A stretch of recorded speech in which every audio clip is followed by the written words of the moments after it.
এটা ধরার জন্য মনে করবো যে আমরা মানে পাতা মাথা তো ধরেছে এখন তো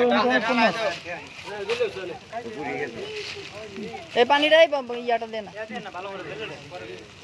পানি স্যার আপনি এমনি লিক করে ঠিক আছে নিবদু না গ্যাস না এটা দিয়ে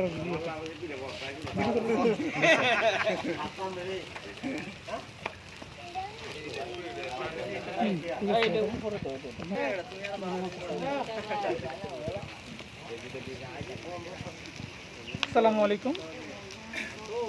জাতীয় ভোক্তা অধিকার সংরক্ষণ অধিদপ্তর নেত্রকোনা জেলা কার্যালয়ের নিয়মিত বাজার অভিযানে আজ নেত্রকোনা জেলার আটপাড়া উপজেলার সুমি বাজারে অভিযান পরিচালিত হয়। জাতীয় ভোক্তা অধিকার সংরক্ষণ অধিদপ্তর এর মহাপরিচালক মহোদয়ের প্রদত্ত ক্ষমতা বলে এবং নেত্রকোনা জেলা প্রশাসক মহোদয়ের সার্বিক তত্ত্বাবধানে এই অভিযান পরিচালিত হয়।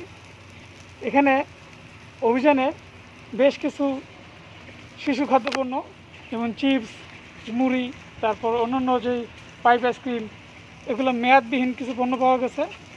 বেশ কিছু পণ্য মেয়াদবিহীন পণ্য, কিছু মেয়াদহীন পণ্য পাওয়া গেছে, মেয়াদ উত্তীর্ণ, মেয়াদবিহীন বেশ কিছু পণ্যের জন্য ভোক্তা অধিকার আইনের বিভিন্ন ধারায় আজ 4টি প্রতিষ্ঠানকে সর্বমোট 18,000 টাকা আর্থিক জরিমানা করা হয় এবং তাদেরকে সতর্ক করা হয়।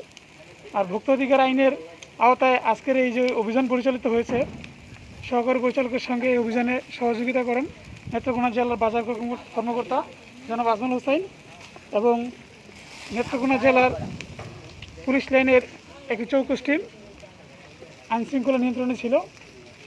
এই জন্য আমরা কৃতজ্ঞতা প্রকাশ করছি আমাদের এসপি মহোদয়।